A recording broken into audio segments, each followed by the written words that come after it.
Hey folks, I'm here in the office, but I'm looking outside because it's a beautiful day. Spring is here and summer will be here very soon, which reminds me, in summertime, of days playing outside. One of the sports or games that I loved a lot was hide and go seek. In fact, this Sunday, the title for the sermon is Hide and Go Seek. It is one of the stories of Jesus' appearance to the disciples following his resurrection. And one of the regular themes in these stories is that the disciples are hiding. They're frightened, they're scared of being prosecuted, of being found. And Jesus finds them. Jesus comes and finds them and encourages them. And that's how I got the theme of hide and go seek. There are many ways we hide from Jesus and others. And we'll see how the scripture gives us insight and help in our lives in the hide and go seek. So there are other things going on. This morning we did the Wednesday morning prayer service, and I introduced to a few of the folks the labyrinth, which is a sacred walk. And on Saturday of this week, we will have a labyrinth here in the church. We will have it here in the church from about 9:30 till noon if you would like to come and explore it and walk the labyrinth. So put that on your calendars. Feel free to drop by the church.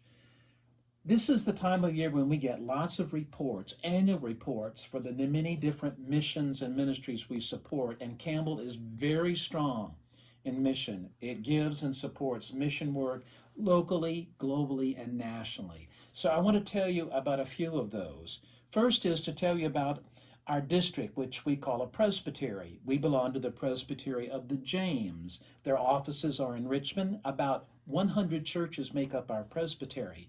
Some of the things the presbytery is responsible for are important. Candidates for ministry, young people and mid-career people entering into ordained ministry are counseled and examined by our presbytery for their readiness to serve. Our presbytery starts new churches. When churches age out, they close and they merge congregations. Recently, we embraced a new strategic plan. We'll have a new staffing alignment to focus on helping churches not just economically, but to provide better pastoral attention to congregations. That's the Presbytery of the James. Another one I want to talk about is our camp for youngsters, Camp Hanover. Camp Hanover is probably one of the best summer camp and year-round camp programs in our entire denomination, and trains camp directors for other camps. They have a great program, and they are now taking registrations for youngsters for the summertime. So be thinking about that if you have a youngster or a grandchild who might be looking for a summer camp experience. Now, right here locally, I want to talk a little bit about the linking hands to help others. It's a coordinated effort with the churches come together and pool resources, and they interview clients, they assess their needs, and they help them with financial situations, encourage them and give them some job, help them and counsel them on seeking and finding employment. Our own Tom Coy is president of the Link, and Alice Walker is a volunteer with the Link Ministry. It's one we've long supported.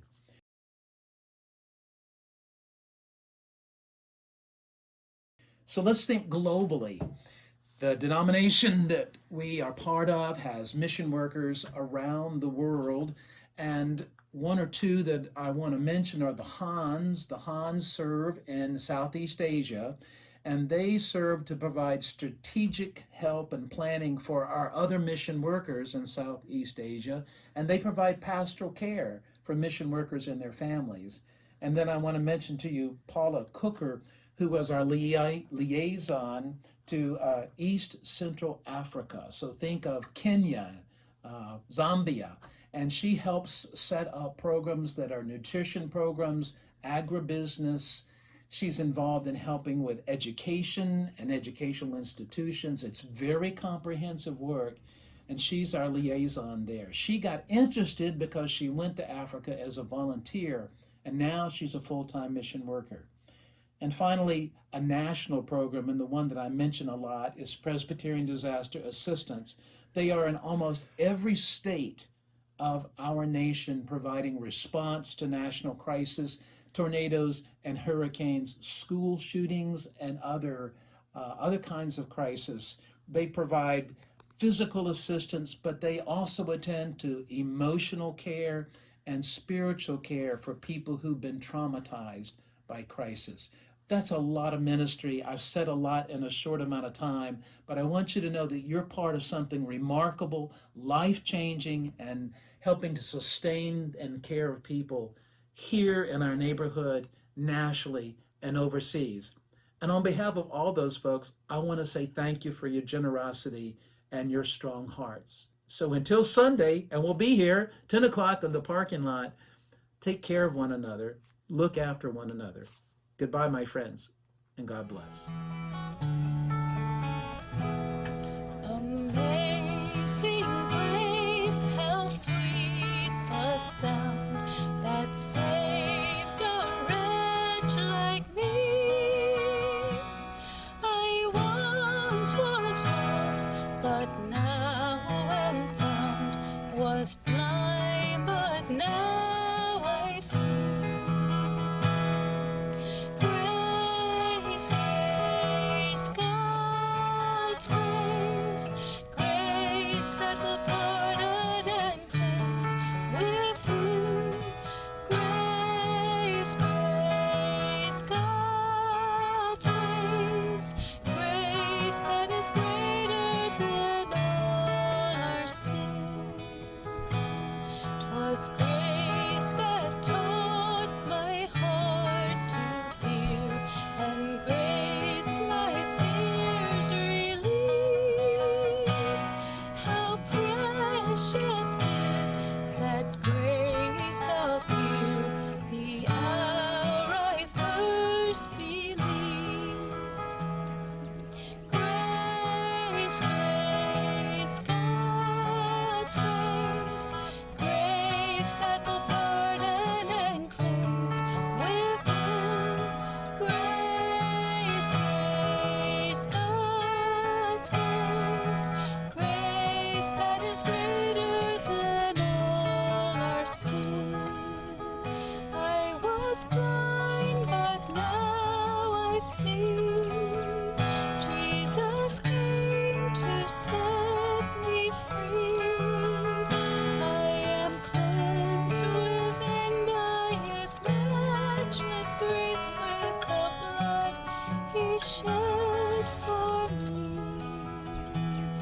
When we've been there 10,000 years, bright shining as the sun, we've known less days to sing God's praise than when we first began.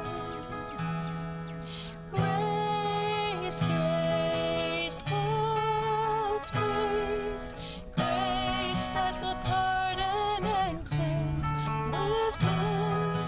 Grace, grace, God's grace, grace that is greater than all our sin. I was blind, but now I see. Jesus came to set me free.